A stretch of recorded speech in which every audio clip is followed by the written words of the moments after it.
जन्म में ताली नहीं बजाता, उसको अगले जन्म में जाकर के घर घर ताली बजाना पड़ता है। ये समझ लेना, इसलिए ताली सबको बजाना चाहिए। कहते हैं कि बागों में माली का, ससुराल में साली का, और भोजन में थाली का, कमरे में नाली का, और सत्संग में ताली का बड़ा महत्व होता है ना। तो जब कोई अच्छी बात लगे तो ताली बजा दिया करें, और जब भगवान का कीर्तन हो तो ताली बजा दिया करें। और ताली भी ताल से बजना चाहिए, बैताल हो जाती है कभी कभी ताली, ताल नहीं होता बैताल, गीत कहीं जा रहा है, ताल कहीं जा रहा है ना, ताली भी कम से बजती है। आइए हम चलते हैं आगे के विषय में। कल हम लोगों ने क्या सुना था, मानव जीवन की गरिमा। भगवान ने इस मनुष्य शरीर को बनाया है तो 84 लाख योनि में सबसे विशेष प्राणी को बनाया है ना, लेकिन ये शरीर नश्वर है। ऋषि कहते थे अंदर वाले का जो क्षमता है वो पावरफुल है, और मनुष्य को अंदर वाले को पहचानना चाहिए, जानना चाहिए। ये शरीर आया है, अनंत बार जन्म लेगा, अनंत बार इसकी मृत्यु होगी, लेकिन आत्मा अजो अमर है ना। भगवत गीता के दूसरे अध्याय के 22वें श्लोक में लिखा है, वंशात जीर्णानि यथा विहाय नवान गहन्त नरो प्राणी तथा शरीराणि विहाय शूरा न्यायान संयंत नवान देहि। जैसे मनुष्य पुराने वस्त्र को त्याग कर नए वस्त्रों को ग्रहण करता है, वैसे जीवात्मा पुराने शरीर को त्याग कर नए शरीर को ग्रहण करता है। और किस योनि में ग्रहण करता है ये उसके कर्म पे डिपेंड है ना। भाई जो कर्म करेंगे उसी तरीके को हमको मिलेगा। और ये आत्मा को जान ले, पहचान ले, उसी को वास्तविक मान ले हम, तो फिर हमको बहुत दुख और सुख नहीं होता। किसी के जीवन में कभी कोई दुख और सुख नहीं होता, ये मन की बातें हैं। बहुत गरीब आदमी हो और वो दुखी हो ऐसा नहीं है, बहुत बड़ा आदमी हो वो हमेशा सुखी हो ऐसा भी नहीं है। बहुत बड़े बड़े आदमी को देखते हैं, परिवार संस्कारवान नहीं होता है, तो करोड़पति बाप का बेटा अगर नालायक निकल जाए तो बाप को रोडपति बना देता है। तो बड़ा आदमी हो ऐसा मतलब नहीं है। किसी ने बड़ी सुंदर लाइन लिखी थी, मुझे अच्छा लगा, मैं अक्सर कहती रहती हूँ कि महंगी गाड़ी, आपकी महंगी गाड़ी चलाने वाला अक्सर पैदल ही घर को जाता है। आपकी महंगी गाड़ी को चलाने वाला व्यक्ति अक्सर पैदल ही घर को जाता है, और करोड़ों की रखवाली करने वाला वक्त पर पगार नहीं पाता है। कभी कभी एक वक्त भूखा रहता है जो आपके लिए पिज्जा आधे घंटे में पहुंचाता है, और बारिश से टपकता है उसका घर जो आपके लिए बड़ी बड़ी बिल्डिंग बनाता है। ये क्या है? कर्म की बात है, भाग्य की बात है। हमारे कर्म के अनुकूल हमको योनि मिलती है। ये आत्मा अजो अमर है। नैनम छिन्नति शस्त्रान् नैनम दहति पावका। आत्मा को ना कोई जला सकता है, ये गीता के दूसरे अध्याय की 22वां श्लोक 23वां श्लोक। ना शरीर को कोई, आत्मा को कोई जला सकता है, ना पानी भिगा सकती है, ना अग्नि जला सकती है, ना वायु उड़ा सकता है। ये परिपक्व है, हमको इसको जान लेने की आवश्यकता है। कल हमने इसको कथा में सुना बहनों भाई। तो अब इस मनुष्य जीवन को चैतन्य कैसे बनाया जाए, इसके लिए ऋषियों ने बड़ी ही सुंदर बात लिखी है, उसको जान लेते हैं। आज चतुर्थ दिवस की कथा में बहनों भाइयों, उस आरण्यक वन में, उस हिमालय में व्यासपीठ पे पिपलाद ऋषि विराजमान है, और प्रश्न करता कौन है? अष्टावक्र जी। अष्टावक्र को आप सब लोग जानते हैं, बड़े ज्ञानी पुरुष थे। इनके पिता का क्या नाम था? कहोड़। कहोड़ के गुरु कौन थे? उद्यालक। उद्यालक ऋषि। उद्यालक जी गुरुकुल चलाते थे।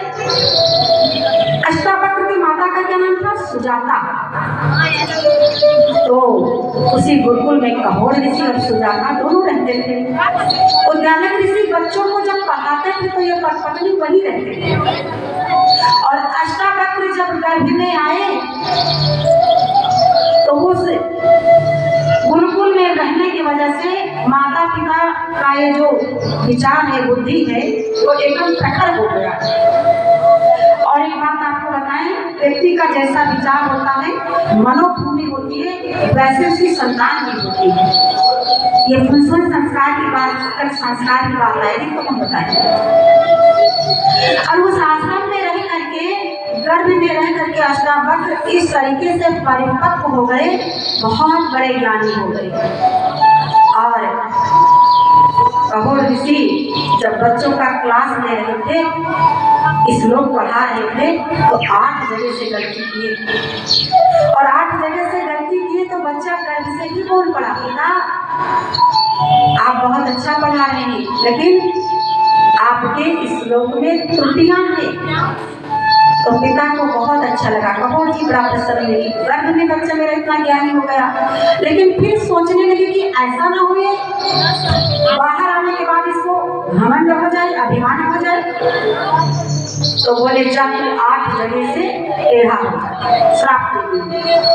अष्टावक्र गर्भ से हंसने लगे, कहने लगे कि पिताजी कहते हैं कि आंगन टेढ़ा होने से चंद्रमा टेढ़ा नहीं हो जाता, तुम्हारे श्राप से मेरी शरीर टेढ़ी होगी, मेरा ज्ञान टेढ़ा नहीं हो सकता।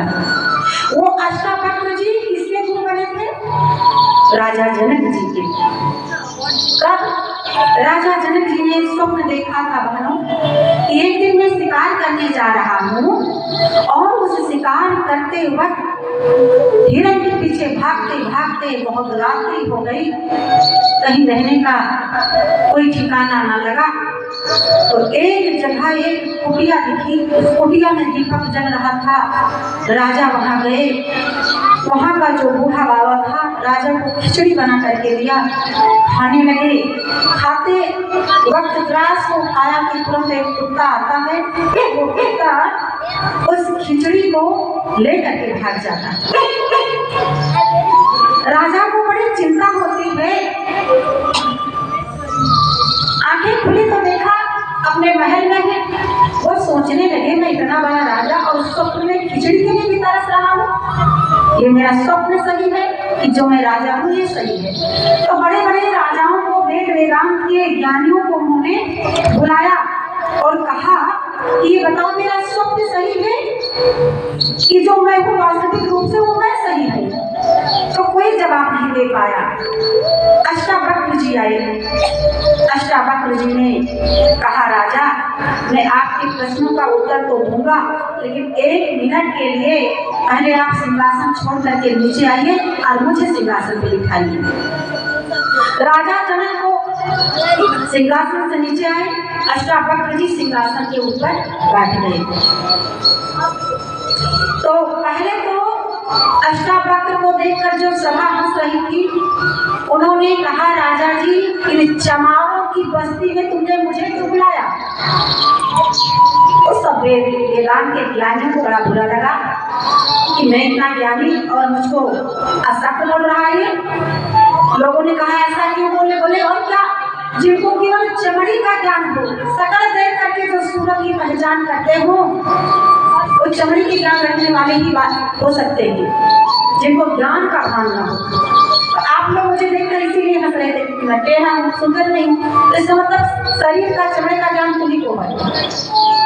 राजा जनक जी से कहे अब महाराज को प्रश्न करो, ना तुम्हारा वो स्वप्न सत्य है और ना तुम्हारा ये राज सत्य है। अभी तक तुम राजा थे और उस सिंहासन पे मैं बैठ गया, तुम प्रजा हो और मैं राजा हूँ। अब जो मैं कहूँगा वो तुमको करना पड़ेगा। तो तुम्हारा ये राज सिंहासन भी सत्य नहीं है और तुम्हारा वो स्वप्न भी सत्य नहीं है। तो सत्य क्या है? जो दिखता है वो नहीं है, जो नहीं दिखता है वो है। आपकी आत्मा सत्य है, आपकी आत्मा अजो अमर है। ये वही प्रश्न तो राजा जनक जी ने अष्टावक्र को अपना गुरु बना लिया है। आज अष्टावक्र जी प्रश्न करते हैं कि हे पिपलाद ऋषि, अगर मनुष्य 84 लाख योनियों में आया है तो अपने कर्मों को कैसे सुधार सकता है? वो कैसे अपने आत्मा की पहचान कर सकता है? वो अपने ज्ञान को कैसे बढ़ा सकता है? यही प्रश्न करते हैं। तो पिपलाद ऋषि कहते हैं कि हे अष्टावक्र जी, मानव जीवन के कल्याण हेतु आज आपने बड़ा सुंदर प्रश्न किया है। व्यक्ति के जीवन में उसका उद्धार करने का 3 मार्ग ऋषियों ने लिखा है: ज्ञान, कर्म और भक्ति। ज्ञान, कर्म और भक्ति। हमारे अंदर ज्ञान हो तो हमारे कर्म अच्छे होते हैं, हमारा कर्म अच्छे हो तो हमको भक्ति प्राप्त होती है, और जहाँ भक्ति होती है वहीं से व्यक्ति तर जाता है। अब आइए ज्ञान और कर्म भक्ति का छंद विच्छेद जाने। इसके पूर्व हम सुंदर सा एक गीत सुनेंगे। भगवान हृदय के अंदर कब आता है? जब मन की वेदिका सुंदर हो, मन का आंगन बाहर आ जाएगा, हमारा मन पवित्र हो। तो इस गीत से हमको प्रेरणा मिलती है कि कबीरा मन निर्मल भयो जैसे गंगारी, और पीछे पीछे हर फिरे कहत कबीर कबीर। इस गीत से सुनते हैं कि हमारे आंगन नहीं होगा।